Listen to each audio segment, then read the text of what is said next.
Proust, consolation. Consolation de quoi? On n'est pas si malheureux. On est dans la chambre où on a de quoi lire, de quoi écrire. C'est un peu malheureux quand même parce que samedi, ça devait être une performance, petit festival du musée NR. Et donc, j'avais bien préparé mon quarto avec de quoi se balader dans les labyrinthes. Et évidemment, je reste avec ça sur le cœur.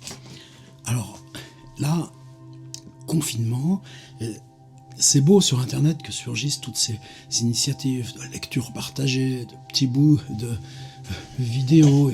C'est une façon d'être ensemble, et qu'est-ce qu'on a besoin d'être ensemble? Alors, est-ce que je vais changer mon rythme, mes vidéos? Non, j'ai toujours besoin de faire ces ateliers d'écriture, ces trucs sur Lovecraft, mes petits carnets quand ça vient, etc., etc., mon truc du dimanche. Mais en même temps, il y a quand même quelque chose de bizarre avec tout ce silence autour. Et puis l'incertitude. Alors pourquoi pas se prendre un petit bout de Proust? Je vous dis pas, je l'ouvre au hasard et puis on regarde ce qui se passe, mais pourquoi pas, ça pourrait faire partie du jeu. Alors je sais pas si ça va être une semaine, ou 10 jours, ou 20 jours, ou 30 jours, ou 100 jours, ou 100 000 jours. Moi c'était en 2013, j'avais appris par hasard ce truc, on me sollicite le centenaire de la publication de Un amour de Swann, 1913-2013.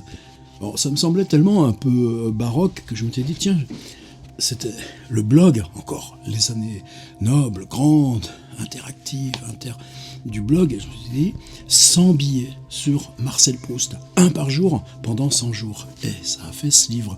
Proust est une fiction. Alors, 6 ans après, qu'est-ce qui change? Qu'est-ce qui mûrit? De quoi on se détache? En tout cas, c'est pas de Proust qu'on se détache. Alors, combien de temps ça va durer? Je sais pas, mais pourquoi pas s'y embarquer ensemble? Attention, hein, pas 40 minutes, juste un petit truc comme ça.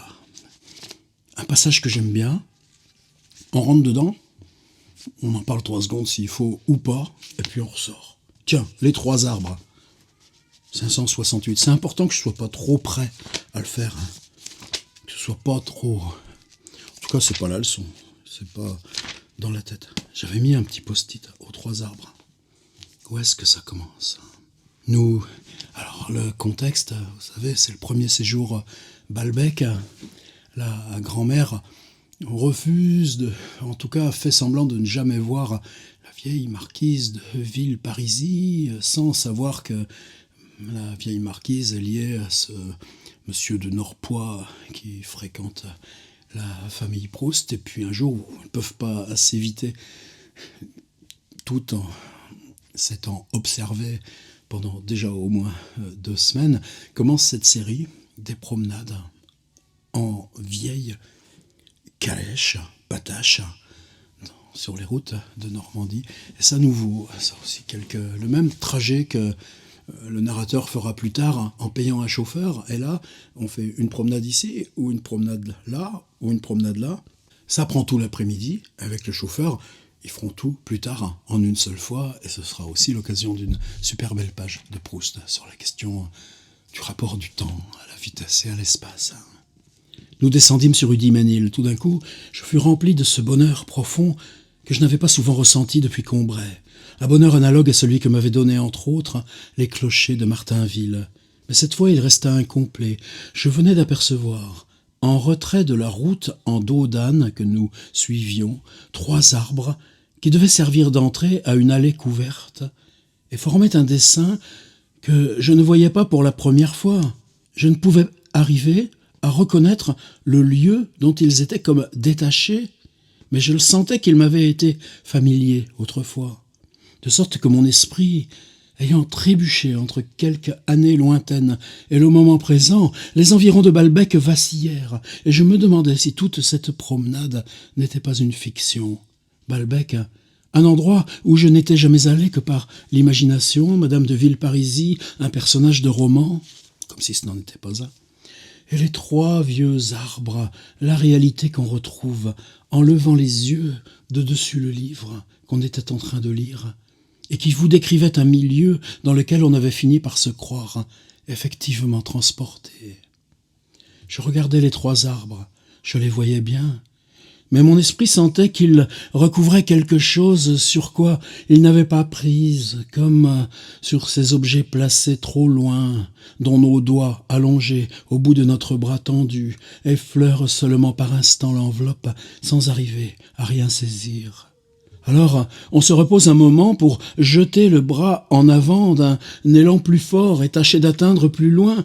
Mais pour que mon esprit pût ainsi se rassembler, prendre son élan, il me fallut être seul, que j'aurais voulu pouvoir m'écarter comme je faisais dans les promenades du côté de Guermantes, quand je m'isolais de mes parents. Il me semblait même que j'aurais dû le faire. Je reconnaissais ce genre de plaisir qui requiert, il est vrai, un certain travail de la pensée sur elle-même, mais à côté duquel les agréments de la nonchalance qui vous fait renoncer à lui semblent bien médiocres. Ce plaisir, dont l'objet n'était que pressenti, que j'avais à créer moi-même, je ne l'éprouvais que de rares fois, mais à chacune d'elles, il me semblait que les choses qui s'étaient passées dans l'intervalle n'avait guère d'importance, et qu'en m'attachant à sa seule réalité, je pourrais commencer enfin une vraie vie. Vous savez l'expression, la vraie vie, c'est la littérature, etc., qu'on va retrouver tout au bout du temps, retrouver, ce qui prouve bien que la cohérence et que ces pages sont importantes ici. Je mis un instant ma main devant mes yeux pour pouvoir les fermer sans que Madame de Villeparisis s'en aperçût. Je restais sans penser à rien. Puis, de ma pensée ramassée, ressaisie avec plus de force, je bondis plus avant, dans la direction des arbres, ou plutôt dans cette direction intérieure, au bout de laquelle je les voyais en moi-même. Je sentis de nouveau, derrière eux, le même objet connu, mais vague, mais que je ne pus ramener à moi. Cependant, tous 3, au fur et à mesure que la voiture avançait, je les voyais s'approcher. Où les avais-je déjà regardés? Il n'y avait aucun lieu autour de Combray où une allée s'ouvrit ainsi.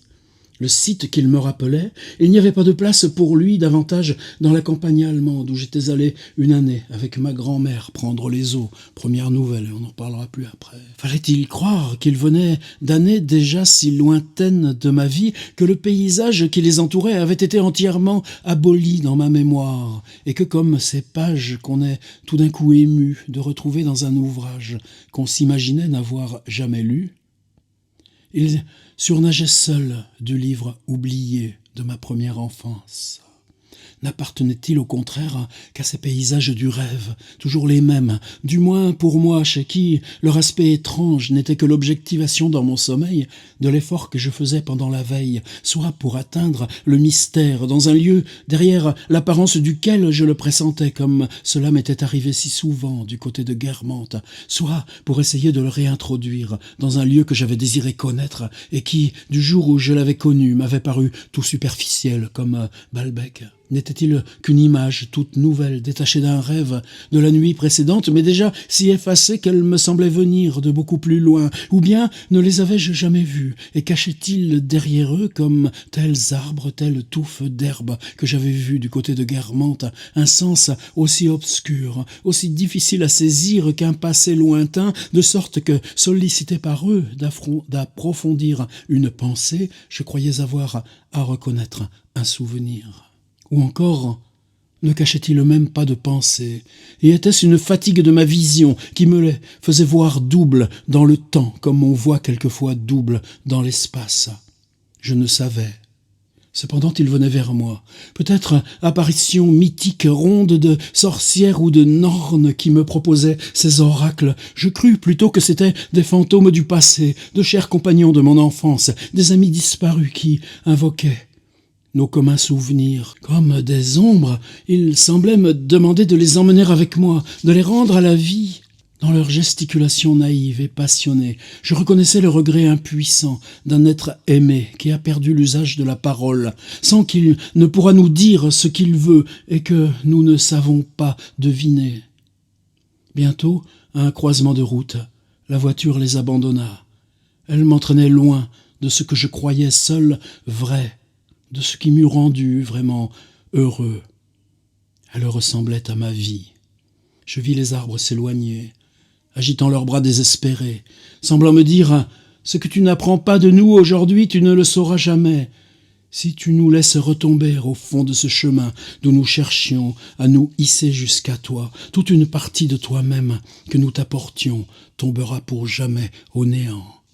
En effet, si dans la suite je retrouvais le genre de plaisir et d'inquiétude que je venais de sentir encore une fois, et si un soir, trop tard, mais pour toujours, je m'attachais à lui, de ces arbres eux-mêmes, en revanche, je ne sus jamais ce qu'ils avaient voulu m'apporter, ni où je les avais vus.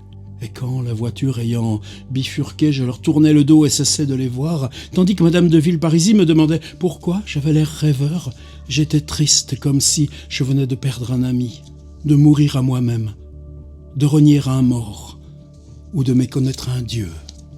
Voilà, Proust, Consolation, numéro 1.